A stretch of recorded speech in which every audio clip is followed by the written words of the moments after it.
If you can't tell, you know what? That's as good as it's gonna get today. My hair is driving me nuts. And it is what it is. But let's do a little Q&A.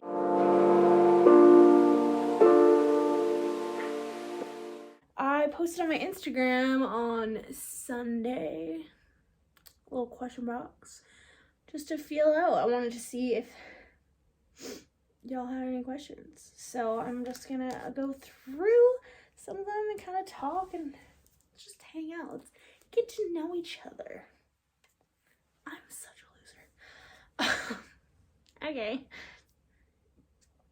Okay, this question, I'm just looking at my computer, but this question really made me laugh.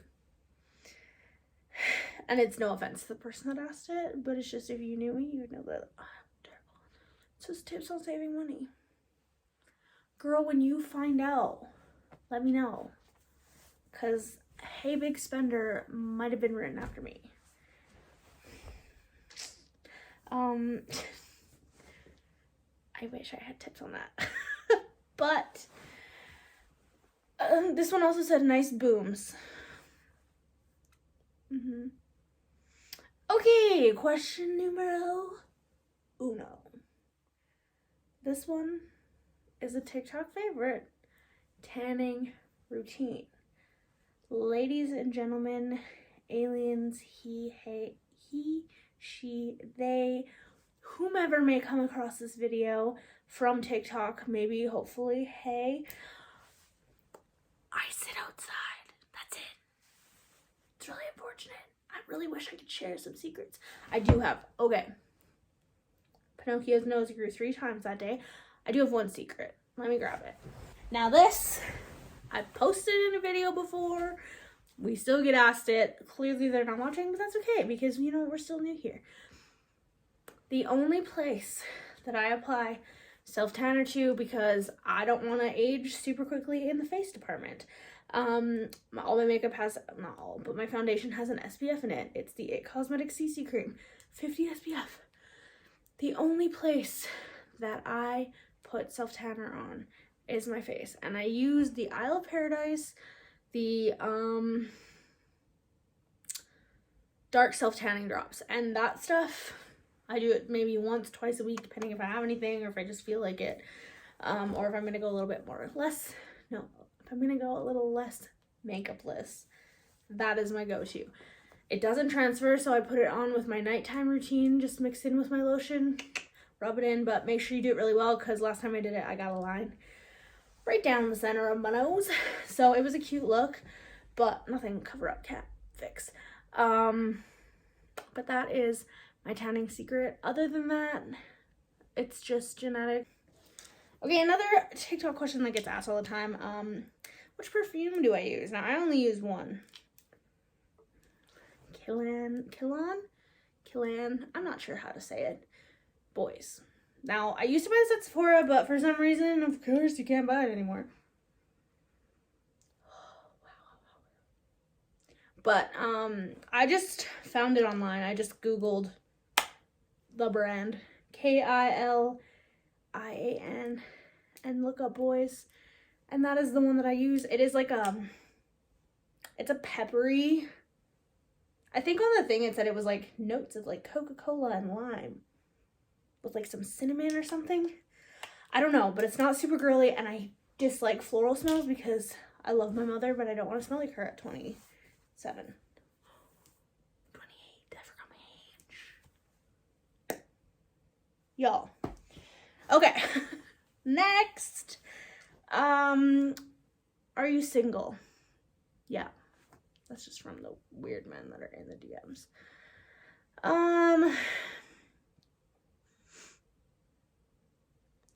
Okay, I'll find one.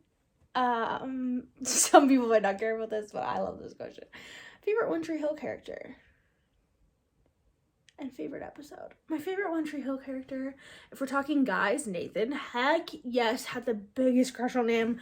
Wrote James Lafferty on like every notebook. I was a stan. So obviously favorite male character and favorite female character is Brooke. Can you go wrong with liking Brooke? I mean, they're all great, but like there's something about her like power as a woman if you don't watch the show. I'm sorry, it's old, but Sophia Bush. I love her. And my favorite episode,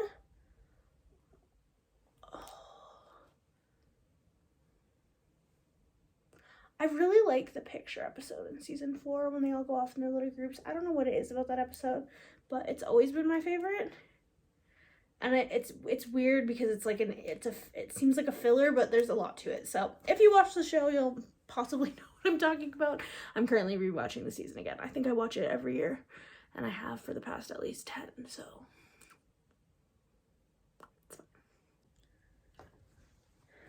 I had to stop filming because I got a call from a friend, and her question was, "How's the pipe?"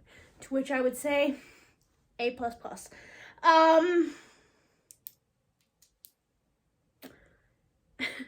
Next, we have a question, and it says, do you ever experience dark underpits? If so, how do you get rid of them? Funny enough, I never actually experienced that until this year, and I realized, I don't love female deodorant. I just find it doesn't stay as well. So for a while I was using this Old Spice one, the blue lid, the jelly one. And once I started using this, I started getting dark under armpits. And so I was like, I didn't know what it was at first until I realized that usually I just get like the creamy one, and ended up switching to this one because I think it was all they had or something. And it started to turn my armpits dark. So then I tried the Native brand, and if you know anything about deodorant, it takes your body a while to like get rid of the toxins that we like use in most deodorants. So it wasn't working, and it was summer, and I didn't feel the need to like sweat and be stinky for a while. So maybe in the winter I'll try and switch it out to like a more natural deodorant, but for the sake of everyone, don't do that in the middle of summer. So I switched to the Secret Essentials coconut and mandarin, and I've been loving it. I honestly think it's straight up almost empty. Smells good, lasts all day. Use it for chafe, like thighs, and I think it's just a little, I don't know if it's any more natural, but it's free of dyes and parabens. So there's that. What do we have next? This one says, does your style change for work? I need help finding casual plus size work clothes. It doesn't change for work. I'm sorry. I am really fortunate that at my job I can show up in jeans and a t-shirt. I can show up in sweat shorts and a hoodie. We have no dress code other than like, don't show up naked, pretty much. So I'm really fortunate in that I kind of get to wear whatever I want, but I do get the struggle. When I did work at a for real job, I mean, mine's a for real job, but like a job where we had a dress code, I remember the struggle being so real. So I wish I could help you out a little bit more, but Pinterest is always a really great option to like try and find cute clothes, and then just look on places like Shein for duplicates or replicas, or stuff in that style. But hopefully that helps a little bit.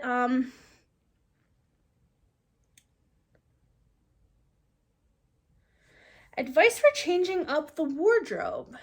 Being more confident in what I want to wear. Be like Nike and just do it. Start slow. I mean, I didn't start off wearing crop tops. I just started off tucking tops in. And then when I got comfortable in that, it was bra tucks, and then it was crop tops. And I think just like pushing yourself out of your comfort zone until one day you walk out and you're like, I can wear what I want.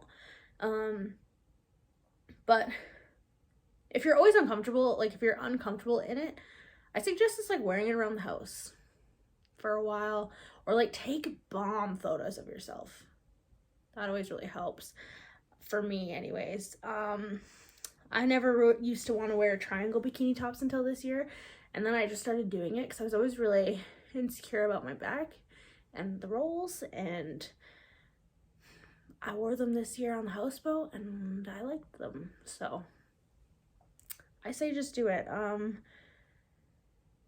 I find a lot of the time too, if you just want to be more confident in things, a lot of people care more about what they look like than what you look like. And so if you can just get past that point in your head, none of the rest of it really matters. Even like just in regular clothes, and when you think about like going to the beach and wearing swimwear, and everybody's a bikini body, which it totally is, but I know that I've had friends that are smaller in size, like straight size clothing, and they've been way more insecure about how they look in a bathing suit than I have. And that's totally fine. I mean, everyone progresses differently, and everyone is confident and secure in different aspects, and some people just take a little bit more time to get there. But I think it's just pushing yourself to a boundary that you're comfortable in, like trying new things, but not to that point where you're gonna go out there, feel like you're getting looked at, and then revert like back 10 steps, you know? Just do baby steps. Baby steps with it. Okay, next we have what that mouth do. Mostly complain. Honestly. I know the person who wrote that one. I actually got asked that in Belize from a stranger on a golf cart. So, fun little story. Okay, we have a few more. What made you start TikTok? So TikTok currently is my biggest platform, and I started doing it when everything got shut down. I think my first TikTok I ever made actually was for my best friend's birthday, and I had no idea what I was doing. And it got like no views, but I loved it and she loved it, and so it was cute. But then I kind of made fun of the app until I got on it and started just posting like inspirational stuff, basically just like mouthing to other people's words, which I love that feature. And then we started getting into the wardrobe and the fashion, and that is when it kicked off. And like the biggest tip I can have if you're looking to grow on TikTok is to find a niche, stick with it, and be consistent. It's kind of like everything. Consistency is key. I've never grown more than when I do like a 30 days of outfit of the days, or like posting. When I was in my biggest like growth period, I would post twice a day for like 2 months. And luckily enough, my job was working from home at that time. So it was really easy to do. Now it's a little tougher, and I'm late for work most days because I film a get ready in the morning, or it doesn't take a lot of time, but it takes enough time that it like, if you don't plan for it, it's hard to keep up with. But just be consistent. Keep posting, find your niche, stick with it. And then once you kind of grow your platform, you can branch out a little bit. But that's my biggest tip for that. Okay, this one, how to make a baggy t-shirt not look frumpy. I totally get it, because it can swing both ways. One, it's all about your attitude when you wear it. If you act like shy and timid, I think you look a little bit more like the clothes are wearing you and you're not wearing it. So I think like your attitude behind it, which I know might sound silly, but is a big ball player in that. Otherwise, pairing it with tighter bottoms, I always find this is like, I feel like a fashion standard. Baggy bottoms, tight pants, baggy top. Nope. Baggy pants, tight top, or baggy top, tight pants. I hope I said that right. Lately I have been playing around with the baggy though, and it's working, but never tight. Too much for me personally. But I think doing like a bra tuck is really helpful. So like this sweater to me is like really frumpy, but if I was gonna wear it out, I would totally just like, I lost the top of my belly button. I would tuck it up, and that instantly creates like a waist for me. But yeah, it's all about how you rock it. tucking it into your pants, wearing biker shorts, bra tucks. What else is there? That's kind of it. Sometimes I get what you mean. Sometimes it is kind of frumpy, but at the end of the day, they're comfy. So, like, wear it anyways, right? Okay, we have 2.5 more. And then I think this will be good. This will be a little bit of a longer video. So hopefully you don't mind me hitting, oh my gosh. Hopefully you don't mind me sitting here rambling on for a little bit. So, one of the last questions is, I don't know which one to do first here. I'm just gonna do it 3. So how did I get into influencing? Was it hard to transition to YouTube, and do I want to do it full time? So how I kind of got into it was just through TikTok, just being authentic and posting and just existing in the body that I have, and you guys seeing something in that and being inspired, which like is crazy every day. But yeah, that's pretty much how I got started. And I always looked at it like, I wish that there was somebody when I was like a 12-year-old girl on the internet to look up to. Eventually I found people like Sarah Ray Vargas, and honestly, she was like my only main one, which is sad that I can think of one. But I just, if I can make one person just feel a little bit more at peace with themselves, it means the world. And so I just think showing up, being authentic, sharing my story is kind of how I got into it. Hopefully I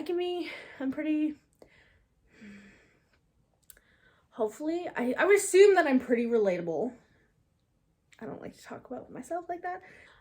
Hopefully my story can like resonate with some people out there, and I assume by the amount of comments and love that I receive every day that it is.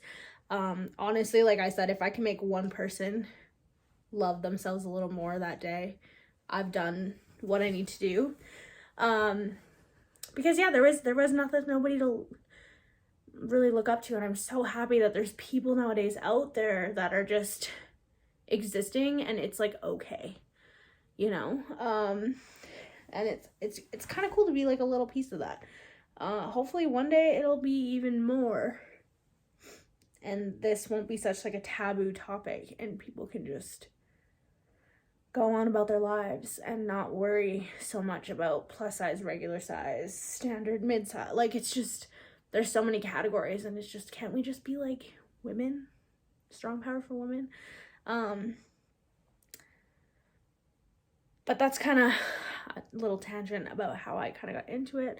It was honestly through TikTok the most. Again, I owe so much to TikTok gods, as much as they hate fat bodies a lot of the time. They can also be good. Because I've found a lot of love, and a lot of people that have even influenced me on there. But yeah, hopefully that made sense. Okay, then, was it hard transitioning into YouTube? There's a fruit fly. Probably because of the plants. Was it hard transitioning into YouTube? No, it wasn't hard necessarily, but I've been sitting on it for a long time. I always told myself when I got to 100,000 on TikTok, I was like, I'm gonna start a YouTube. I didn't start it till I was like 185 or something crazy like that. So it wasn't necessarily like hard in the sense of like setting everything up, but I think it's hard in the sense of making content that people are gonna want to enjoy and people are gonna want to watch. That's difficult. Honestly, a really hard part for me to get over was the fact that I was gonna have to like promote it and like post about that on Instagram, like, oh, go check out my new YouTube video. But like, that's how else are people gonna know, you know? So it's like, I kind of struggle with that part when I'm like, I don't really want to, but I'll still do it. So that part was hard. But as far as like filming, editing, I'm still going through it. Things still aren't perfect. I uploaded a video in like 2K. Is that high? The pixels were so bad, so I had to take it down and re-upload it. So it's all like a learning curve, but it's honestly been really fun. I definitely am really happy that I started. I'm very thankful to Miss Susie Roberts, because she really pushed me to do it, which is crazy. After our first hangout, I was like, okay, yeah, I know you're right, girl. I'm gonna totally do this. So here we are now. It's about a month in, almost, so I don't care if 10 people watch it. I'm enjoying it. And yeah, that's it. And do I want to take social media full time? I would love to. I love the connecting with people. I love taking photos. I love sharing outfits. As much as it can be overwhelming to get a lot of questions asking where I've gotten things, it's so cool that other people see what I buy and also want to get it, or like can take inspiration from it. And I just think that's like such a cool aspect. So I would love to do this full time. I would love it. You know, it definitely comes with its like ebbs and flows. Like there's highs and there's lows, and even just talking to some people, like it's not like an easy thing to get into, but everyone can do it, if you know what I mean. You just have to have like the right drive. So yeah, I would love to do social media full time. I think it would be really cool, even if it was just for a short period of time. I'm gonna give my all to this and really push myself to keep posting. I don't have any goals, any deadlines as of right now. I'm just doing it as I do it, and hopefully it's working and we'll get out there one day. But it's really cool to like be able to share your life and just be passionate about that and have people want to share that with you, if that makes sense. And that's gonna be it for this video. Sorry if it's a little bit of a longer one. I feel like I kind of went on a little bit of a few tangents, but hopefully you learned something new. If you did, let me know in the comments. How fun is that? Like it, subscribe if you want to, no pressure. Follow my Instagram and TikTok. I'll link those below. You can always play along in the Q&As. Sometimes we get silly on there, sometimes we don't. Cool. I say too much. Working on it. It's the new like. I'm such a loser. It's really late and I need to go to bed. But I love each and every one of you, so bye, lovelies.